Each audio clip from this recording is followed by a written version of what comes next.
What's going on, guys? Welcome back to the channel for a brand new episode in the 3DT series where I'm attempting to play through and show you guys all the awesome courses that are available here within GSPro. I think we're up to, I don't know, 1,400 plus courses. So I got some work to do, but doing a miniature version here, playing 3 holes per course for today. Feeling pretty fatigued from yesterday. And maybe you guys can let me know down in the comments if you want to see these videos. Usually what I do is I edit them, I record and edit them and then post them in the order that I did them. But I'm thinking maybe just to get through a bit more courses, and on a day like today where I played a ton yesterday, hitting driver and whatnot, mixing in some of these shorter miniature version, I guess I'm calling it for lack of better terms, playing the 3 shortest holes on the course. So instead of 1, 9, and 18 like I usually do, for today's video from J Peak Resort Golf Club in Vermont, USA. Course designer on this one, possibly a newer one, don't recognize the name, Ali_DLD. For today's video, we're playing holes 2, 5, and 12. So kind of my thinking with this is either I would have taken today off or I come out here and hit some easier shots kind of with some pitching wedges and keep it to about 7 iron and less for these par 3s. So it's either that. You guys can let me know if you still like these. I know we're not getting quite the full version and the full look of these holes and these courses by playing the shorter par 3s, but you can still kind of get a feel for how the course is designed, what it looks like, even by playing the par 3s versus 1, 9, and 18, which are usually 4s or 5s. But part of the 3T series, whatever video is the most popular throughout the week, just based on the amount of likes the video has, I come out and do a full 18 holes. So if you happen to like this course, it looks pretty cool here in Vermont. I'm a New Englander myself, so nice seeing these somewhat local, I guess you would call it, New England courses pop up. If you like this course, just like the video and cast your vote that way. But let's get into it. Playing the white tees instead of the tips here. We're doing the course, trying to get into a habit of doing the course altitude, which I think is at, what was it, 1,800 maybe? Yeah, 1,814. Normal greens, normal fairways, 9 stimps, so a little bit quicker. White tees, calm wind, just so you can see the grass and the trees move a little bit. Shout out to Mashy for that tip. But let's see what this course has to offer. First hole, second hole, par 3, 125 down 11. We'll hit the flyover. But I was basically saying at the beginning, let me know if you guys have no preference between this and the longer par 4s or par 5s, and if you do, if you want to see me mix these in, or if you just want me to keep posting videos in order of when I play them and when I record them to kind of keep things a bit straighter. I haven't quite decided what I'm going to do yet, but 125 down 11, so it's playing 114.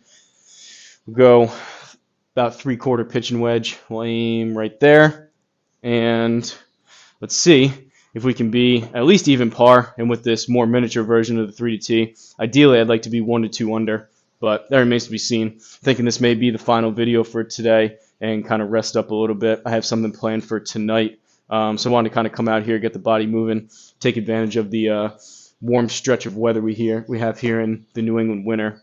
It's abnormally warm at about 50 degrees yesterday, which is why I played a ton today and then tomorrow. So kind of overdid it yesterday. Want to take it a bit easier today and still have some energy to do some stuff tomorrow. But let's see here with the pitch and wedge. Started off. Oh, that was thin. I think it might work though.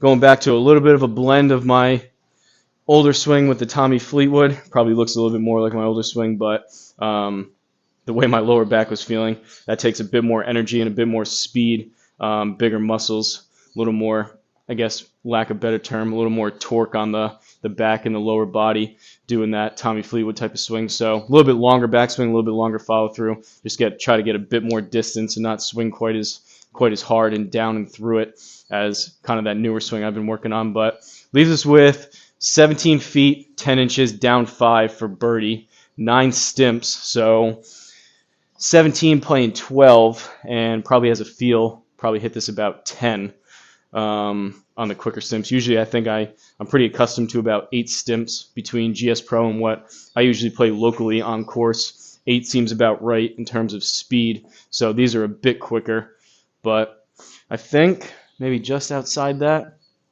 right about there.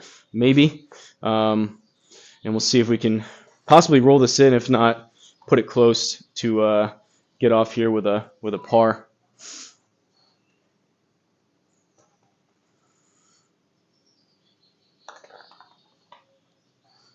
Dead straight putt, but a little bit of a misread. I'll take that all day long. I mean, it was good speed, dead straight 0-0 HLA putt. Can't ask for much more than that. I actually played a scramble yesterday with Mashy, and we were talking about that, how it's kind of tough reading these greens. If you guys have any tips or tricks with reading the greens in terms of the break of where to aim, please let me know in the comments. But you can't be too mad if you hit it dead straight putt, 0-0 HLA putt, and it just comes down to the read. Not much you can do there, but even through one with a par. Second hole, fifth hole, par 3, 121, down 7 feet, so about 2.5 yards or so.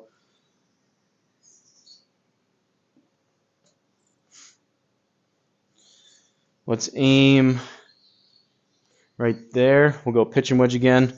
Try to hit it a little bit better contact than that last one. Does seem like with my longer, older swing, I can get a bit more distance on it, get a little more speed coming through, but the misses are a little bit more wayward, which would make sense with more of a, for me, that Tommy Fleetwood, more compact, controlled swing versus this a bit more longer and fluid type of swing. But maybe we'll get lucky here with a decent pitch and wedge.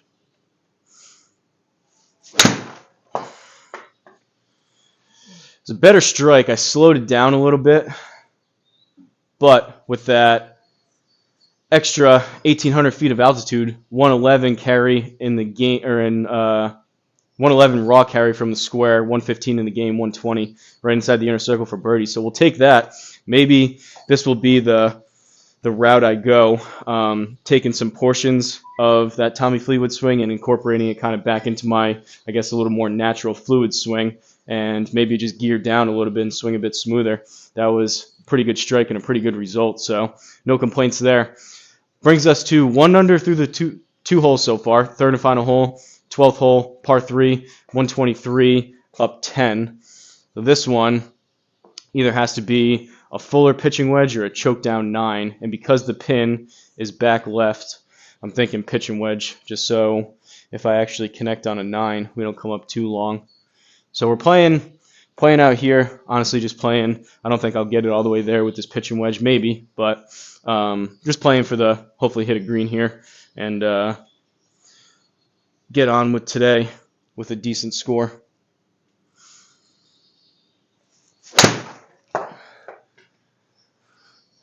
Bit thin, but I think it's going to work.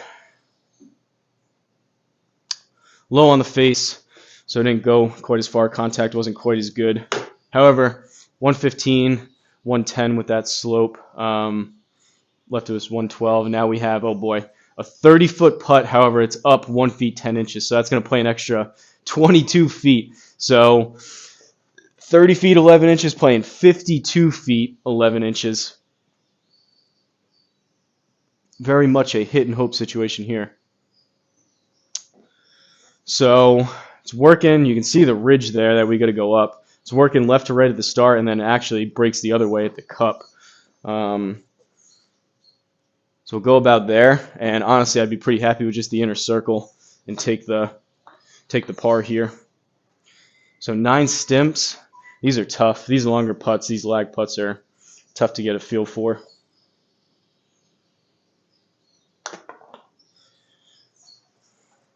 May need to go a little bit.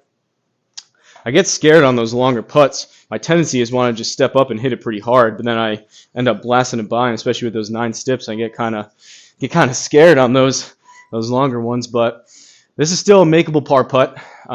6 feet 8 inches up an inch, which will play a foot, so 7 feet 8 inches. We'll go right there, just outside right edge.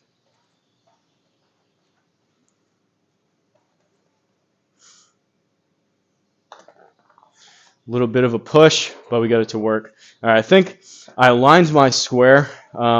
Usually I do it every week or two. I try to align it, make sure it's in a really good spot to where it's bouncing back and forth between about 0.1, 0.2 left and 0.1, 0.2 right it's tough to get it right dead center 0-0. But when it's bouncing back and forth, call it left between 0.2 and right 0.2, obviously that means it's pretty close. So that does feel a bit better, at least the feeling of a push and a puller matching up. That one felt like a slight push, which it was at 0.3. So I think we're in a good spot alignment-wise with the square. But let's wrap this one up from J Peak Resort Golf Club in Vermont, USA. Course designer on this one was Ali_DLD. And again, instead of 1, 9, and 18, we played holes 2, 5, and 12 from the white tees.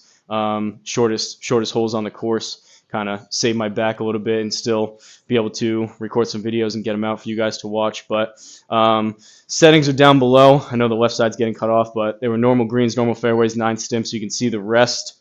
We'll take a look at the stats. 2 pars, 1 birdie, 9 feet of total putting. That's not too bad. That means we put it relatively close. 5 feet.